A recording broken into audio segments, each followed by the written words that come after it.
Good morning students, आप सभी का स्वागत है जूलॉजी की ऑनलाइन क्लासेस में। अपना लास्ट टॉपिक जो रिएक्शन पे स्टॉप हुआ था वो थी पूरक तंत्र, या जिसे बोल रहे थे अपन कॉम्प्लीमेंट सिस्टम। वहाँ तक अपना एंटीजन जो एंटीबॉडी रिएक्शन चल रही थी वो लास्ट रिएक्शन अपनी कंप्लीट हुई थी। उसके आगे जो नेक्स्ट अपन एंटीजन एंटीबॉडी रिएक्शन लेंगे वो है फेगोसाइटोसिस। ये मैंने लास्ट क्लास में भी आपको बता दिया था। इसे बोलते हैं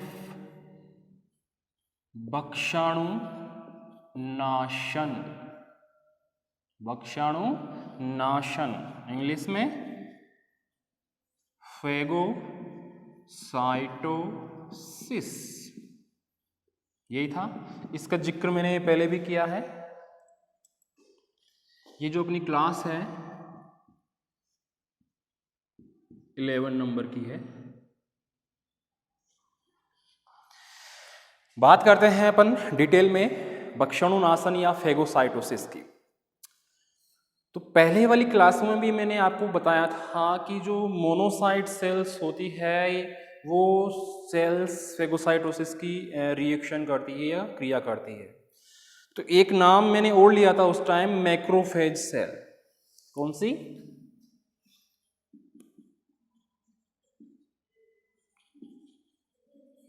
मैक्रोफेज सेल। ये जो मैक्रोफेज सेल है एक प्रकार की मोनोसाइट सेल ही होती है। क्या होती है? Monocyte cell. यानी कि जैसे मोनोसाइट सेल की स्ट्रक्चर होती है और जो उसका कार्य होता है वैसा ही same to same macrophage cell की स्ट्रक्चर और उसका कार्य होता है। तो यहाँ पे मैं मोनोसाइट सेल को मैक्रोफेज सेल बोल रहा हूँ, तो इसमें कोई कंफ्यूजन वाली बात नहीं होनी चाहिए। तो डिटेल में बात करते हैं फेगोसाइटोसिस की, ध्यान से सुनना। मैक्रोफेज सेल होस्ट की बॉडी में लिम्फ नोड्स, कहां पे? लिम्फ नोड्स एवं स्प्लीन। लिम्फ नोड्स को हिंदी में क्या बोलेंगे? लसिका गांठे। लसिका गांठे। और स्प्लेन को प्लीहा। इनका जिक्र पहले हो चुका है अपने। तो मेरा कहना यह है कि जो मैक्रोफेज सेल है वो किसी होस्ट की बॉडी में लिम्फ नोड्स एवं स्प्लीन में बनती रहती है, जीवन भर बनती रहती है। बोन मैरो भी बनती है, ठीक है, बनती रहती है। ये जो मैक्रोफेज सेल है ये ब्लड के माध्यम से उस होस्ट की बॉडी के डिफरेंट टाइप के पार्ट्स तक गमन करती रहती है। यानी कि इन संरचनाओं में ये मैक्रोफेज सेल बनी और ब्लड के माध्यम से उसी होस्ट की बॉडी के डिफरेंट टाइप के पार्ट्स तक, अंगों तक भ्रमण करती रहती है, घूमती रहती है। लेकिन जब कोई एंटीजन बाहर से उस होस्ट की बॉडी में एंटर करता है तो उस टाइम ये मैक्रोफेज सेल क्रियाशील हो जाती है, एक्टिव हो जाती है। अगर कोई एंटीजन या कोई रोग उस होस्ट की बॉडी को नहीं हुआ है तो ये भ्रमण करती रहेगी, यानी कि भ्रमण ही करेगी, ये क्रियाशील नहीं रहेगी, रिएक्शन नहीं करेगी। रिएक्शन कब करेगी, क्रियाशील कब होगी? जब कोई बाहर से एंटीजन बॉडी में प्रवेश करेगा, तब यह क्रियाशील होकर उस एंटीजन के पास पहुंच जाती है। उस एंटीजन के पास पहुंचकर उस एंटीजन को चारों तरफ से घेर लेती है और अपने अंदर अच्छा, मैंने कहा कि उस एंटीजन के पास पहुंच जाती है और उसको चारों तरफ से घेर लेती है। अब किस संरचना द्वारा उसको घेरेगी? उस संरचना का नाम है आशय। फर्स्ट ईयर में पढ़ा होगा आपने, आशय मतलब वेसिकल। वेसिकल, गोल गोल संरचना ऐसी।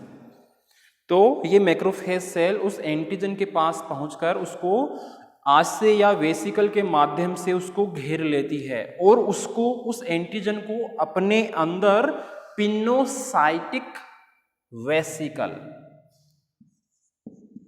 पिनोसाइटिक वेसिकल, पिनोसाइटोसिस का मतलब पता है आपको, फेगोसाइटोसिस का पता ही है कि जो कोई सेल है जैसे मैक्रोफेज सेल है वो किसी एंटीजन को, ठोस एंटीजन को अपने अंदर ग्रहण करे, उसको मार के बाहर फेंक दे। पिनोसाइटोसिस का मतलब होता है कोई भी लिक्विड मीडियम है उसको अंतर्ग्रहण करना।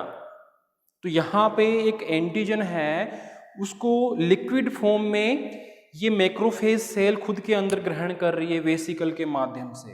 तो इसलिए मैंने यहाँ पे लिखा है पिनोसाइटिक वेसिकल के रूप में ये मैक्रोफेज सेल उस एंटीजन को अपने अंदर ग्रहण कर लेती है। अब मान लेते हैं कि ये कोई मैक्रोफेज सेल है। इस मैक्रोफेज सेल के अंदर प्राइमरी लाइसोसोम क्या होते हैं? Primary lysosome. लाइसोसोम का पता है अपन को कि इसके पास कुछ डाइजेस्टिव एंजाइम्स होते हैं, पाचक एंजाइम होते हैं। तो मैं कह रहा हूं कि ये जो मैक्रोफेज सेल है इसके साइटोप्लाज्म में कुछ प्राइमरी लाइसोसोम जिन्हें प्रोटोलाइसोसोम क्या बोलते हैं? प्रोटोलाइसोसोम। तो ये चीज अंडरलाइन कर लेना आप। मैक्रोफेज सेल के साइटोप्लाज्म में प्राइमरी लाइसोसोम जिसे बोलते हैं प्रोटोलाइसोसोम उपस्थित होते हैं जिनके पास डाइजेस्टिव एंजाइम्स उपस्थित रहते हैं, पाचक रस उपस्थित रहते हैं। ये पिनोसाइटिक वेसिकल के साथ आए एंटीजन को नष्ट करने का काम करते हैं। यानी कि जैसे ही पिनोसाइटिक वेसिकल के रूप में इस सेल ने एक एंटीजन को खुद के अंदर ग्रहण किया, जैसे मान लो बाहर से कोई एंटीजन इसको एक वेसिकल के रूप में ग्रहण कर लिया है, उस टाइम इस मैक्रोफेज सेल का प्रोटोलाइसोसोम, ये जो लाइसोसोम है शो कर रखा है प्राइमरी लाइसोसोम, इसके पास ये जो लाइसोसोम है ये इसके पास जाकर इस वेसिकल से जुड़ जाएगा और इसके पास क्या है? डाइजेस्टिव एंजाइम्स है।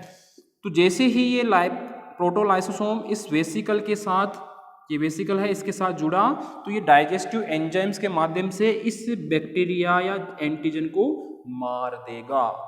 जैसे ही मारेगा ये छोटे छोटे कणों में डिवाइड हो जाएगा और इन कणों को ये मैक्रोफेज सेल खुद की सेल को तोड़कर बाहर रिलीज कर देगी। तो ये जो रिएक्शन है ये क्या कहलाएगी? फेगोसाइटोसिस। क्लियर है? इसका ही अपन एक डायग्राम बनाएंगे ताकि और ये जो थ्योरी अपन ने पढ़ी है ये अपन को क्लियरली समझ में आए।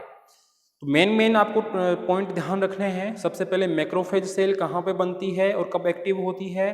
दूसरी तरफ वेसिकल है, पिनोसाइटिक वेसिकल है, प्राइमरी लाइसोसोम है जिसे बोलते हैं प्रोटोलाइसोसोम। अगर ये आपको बातें इसमें पता है तो आप फेगोसाइटोसिस की जो प्रोसेस है, जो रिएक्शन है, उसे आसानी से समझा सकते हो। इसका डायग्राम बना लेते हैं अपन। थ्योरी अपन ने देख ही ली है। बनती कहाँ पे है? लिम्फ नोड्स, स्प्लीन और बोन मैरो।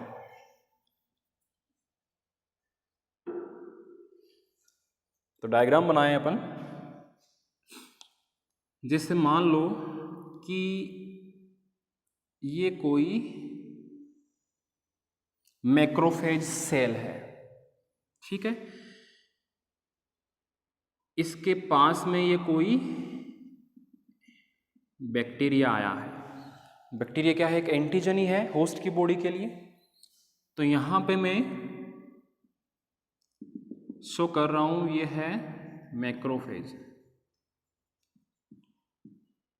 Macrophage cell. ये है एंटीजन लिख देता हूं मैं डायरेक्ट, वैसे तो बैक्टीरियल सेल है लेकिन एंटीजन ब्रैकेट में लिख देता हूं बैक्टीरिया। क्लियर है? जैसा अपन ने थ्योरी में पढ़ा है वैसा ही सेम सेम चलेंगे अपन, तो अपना पूरा डायग्राम बन जाएगा एक साइकिल के रूप में। स्टार्टिंग में मैंने बताया था आपको कि एक तरफ है एंटीजन या बैक्टीरिया, वो किसके पास, या जो ये एंटीजन मान लो किसी होस्ट की बॉडी में प्रवेश किया है, तो मैंने कहा कि जो मैक्रोफेज सेल होती है वो भ्रमण करती रहती है, लेकिन जैसे ही किसी एंटीजन के का प्रवेश होगा तो ये उसके पास चली जाएगी, तो ये मैक्रोफेज सेल इसके पास आ गई। आगे क्या होगा?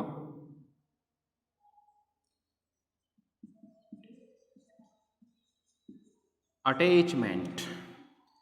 अटैचमेंट किनका होगा? एक तरफ तो है एंटीजन बैक्टीरियल सेल और दूसरी तरफ है मैक्रोफेज सेल। तो ये जो एंटीजन मैंने बनाया है ये थोड़ा इसके ये लो पास आ गया ऐसे। जैसे ही पास में आएगा तो जो मैक्रोफेज सेल है उसकी जो मेम्ब्रेन है वो एक्टिवेट होगी। तो यहां पे मैं लिख रहा हूं मेम्ब्रेन एक्टिवेशन। अब ध्यान से देखना डायग्राम,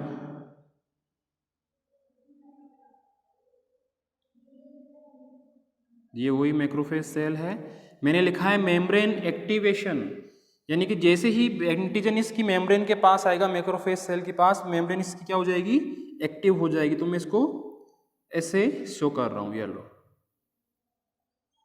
ये रहा एंटीजन। क्लियर है? अगला डायग्राम इंजेशन। इंजेशन का मतलब होता है अंतर्ग्रहण। ठीक है, तो इसमें क्या होगा डायग्राम देखना ध्यान से।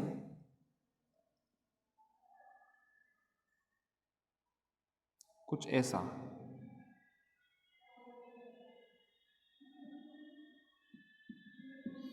मैंने कहा था आपको कि जैसे ही मैक्रोफेज सेल एंटीजन के पास जाएगी तो उसको वेसिकल के रूप में या पिनोसाइटिक वेसिकल के रूप में अंतर्ग्रहण करेगी या अंदर निगल लेगी। तो ये वेसिकल बन रही है यहाँ पे, ये जो मैंने इसकी मेम्ब्रेन को ऐसे नीचे किया है ना अंदर की तरफ धंसते हुए, तो ये क्या बना रही है मैक्रोफेज सेल? एक वेसिकल बना रही है, और वेसिकल के रूप में इस एंटीजन को खुद के अंदर निगल रही है। क्लियर है? आगे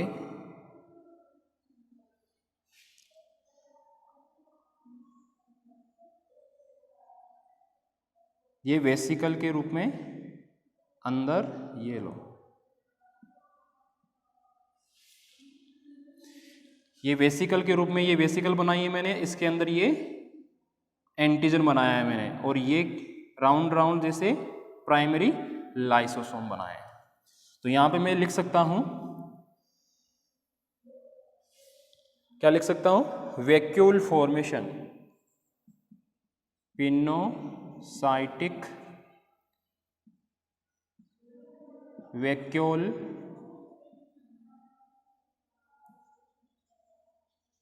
फॉर्मेशन। मैंने लिखा है पिनोसाइटिक वैक्यूल मीन्स रिक्तिका, खाली स्थान फॉर्मेशन। जैसे ही इंजेक्शन हुआ, अंतर्ग्रहण हुआ वेसिकल के रूप में, इस मैक्रोफेज सेल ने इस एंटीजन को खुद के अंदर लिया। तो यहाँ पे जो ये मैंने संरचना बनाई है जो है एक वैक्यूल या रिक्तिका, इसके अंदर क्या ग्रहण किया है इसने? ये एंटीजन, और ये वाले क्या है? लाइसोसोम है। नेक्स्ट डायग्राम, इसे अपन बोल सकते हैं फेगोसोम। तो मैं यहां पे लिख रहा हूं फेगोसोम। क्लियर है?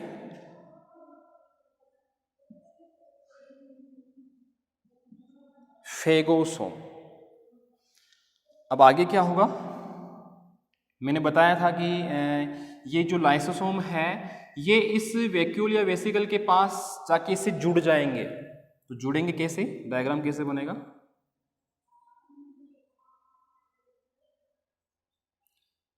ये रहा एंटीजन, ये इसके अंदर जाके जुड़ गए। अपन इसे क्या बोलेंगे अब? फेगोलाइसोसोम। यहां पे तो लिखा है मैंने फेगोसोम। अब ये जो लाइसोसोम है पहले से जुड़े नहीं थे, अब जुड़ जाएंगे तो क्या बन जाएगा? ये फेगोलाइसोसोम। तो मैं लिख रहा हूं यहां पे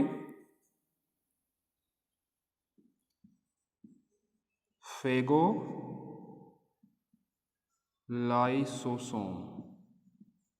फॉर्मेशन।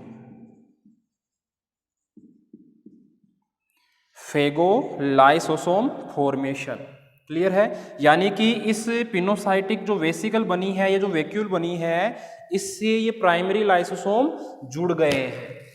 अब जुड़ने के बाद अपन को क्या पता है कि जो लाइसोसोम है, प्रोटोलाइसोसोम, वो डाइजेस्टिव एंजाइम्स द्वारा इस एंटीजन को मारेंगे।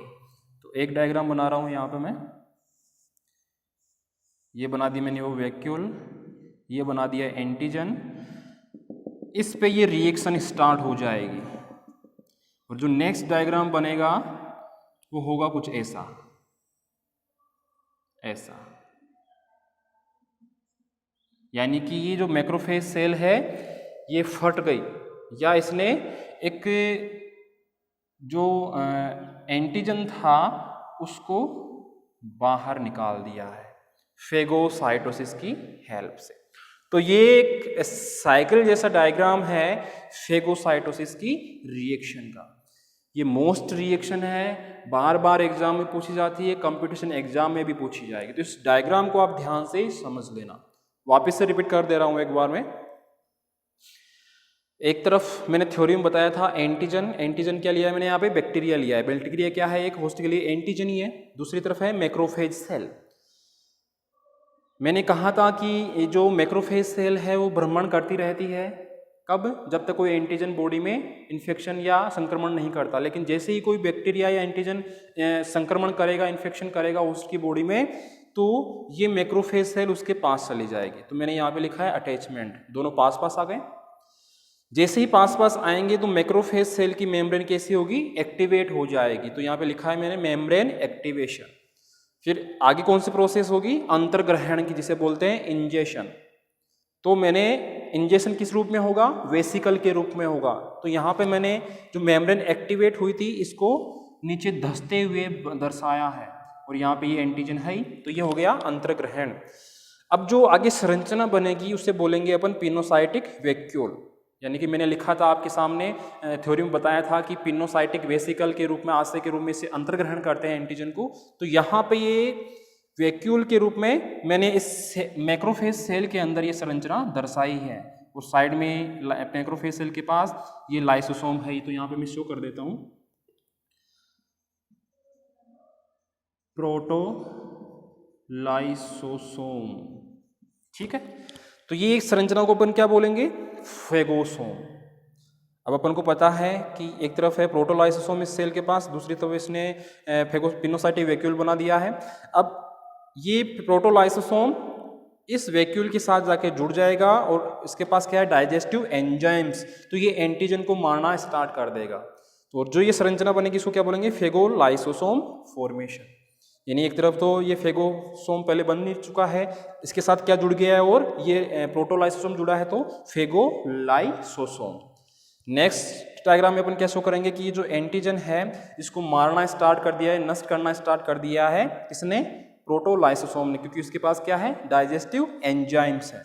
नेक्स्ट डायग्राम में अपन इस मैक्रोफेज सेल की मेम्ब्रेन को फटा हुआ शो करेंगे, क्योंकि अपन को जो फेगोसोम बनाया था अपन ने, जिसमें लाइसोसोम डाइजेस्टिव एंजाइम्स के थ्रू इस एंटीजन को मारा रहा था, तो ये जो कण में कन्वर्ट हो जाता है, छोटे छोटे पार्ट्स में इसको तोड़ देता है। किसको? एंटीजन को। कौन तोड़ देता है? ये लाइसोसोम। तो इसको मैंने एक एरो से शो किया है कि ये जो एंटीजन था इसको मारकर छोटे छोटे पार्टिकल्स के रूप में बाहर निकाल दिया गया है फेगोसाइटोसिस के माध्यम से। तो एक साइक्लिक डायग्राम बनाया है जो मैंने आपको समझा दिया है क्लियरली, और भी अगर आपको इसमें डाउट हो तो आप डाउट क्लास में पूछ लेना। तो ये था अपना एंटीजन एंटीबॉडी रिएक्शंस का टॉपिक, जिसमें अपनी लास्ट रिएक्शन थी आज फेगोसाइटोसिस की। इसमें अपन ने इसकी थ्योरी के बारे में डिटेल से बात की है और डायग्राम भी अपन ने बनाया है और डायग्राम भी अपन ने क्लियरली बात की है। ध्यान रखना आप कि फेगोसाइटोसिस की जो रिएक्शन है उसमें कौन सी सेल्स स्पेशली भाग लेती है और ये कहाँ पर बनती है। क्लियर है? ठीक है, धन्यवाद।